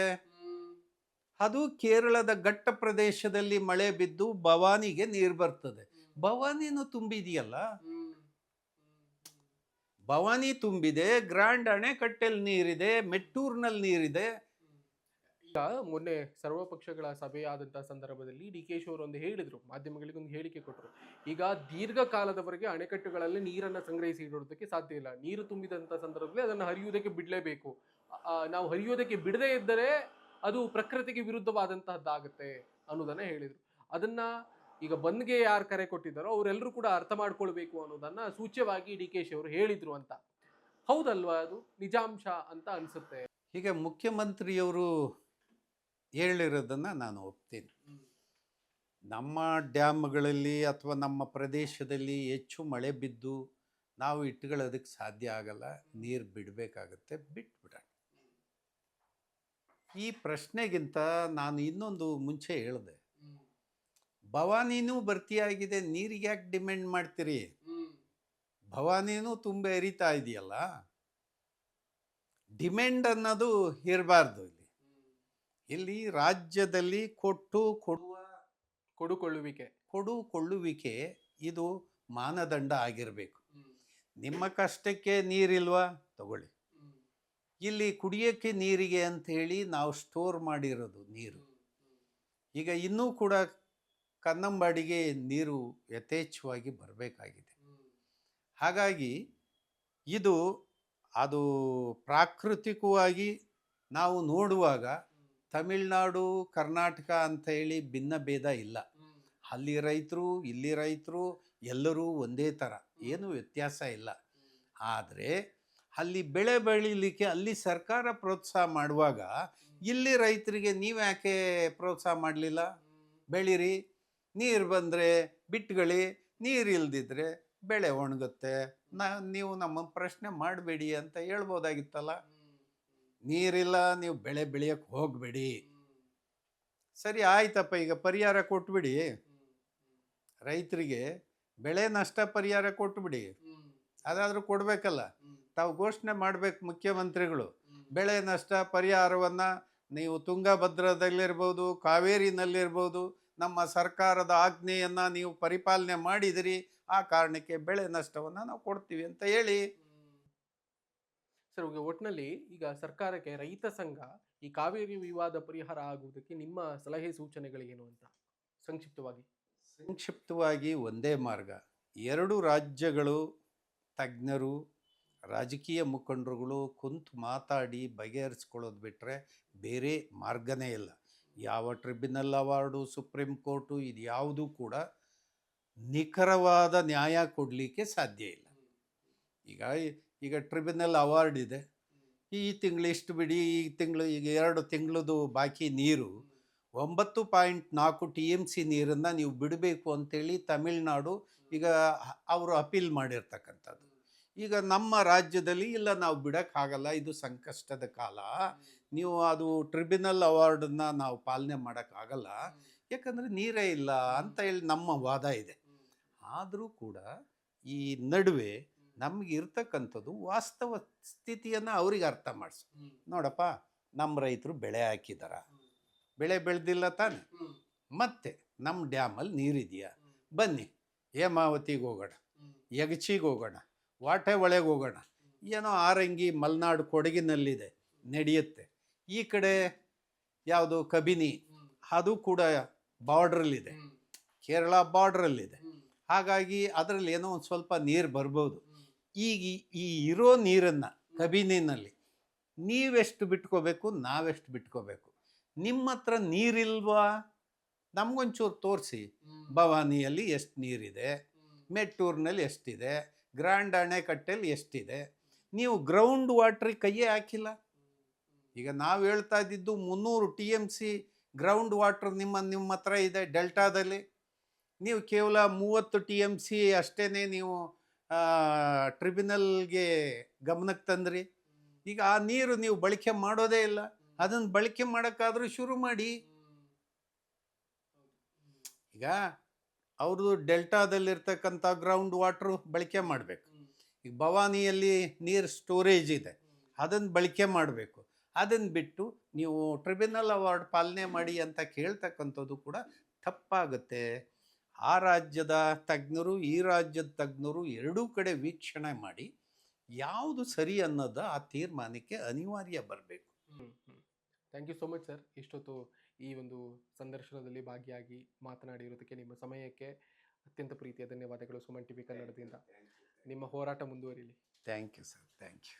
ಇದಾಗಿತ್ತು ಈ ಹೊತ್ತಿನ ವಿಶೇಷ ಸಂದರ್ಶನ. ಮತ್ತೊಂದು ಸಂದರ್ಶನದೊಂದಿಗೆ ನಿಮ್ಮ ಮುಂದೆ ಹಾಜರಾಗ್ತೀನಿ. ನಮಸ್ಕಾರ.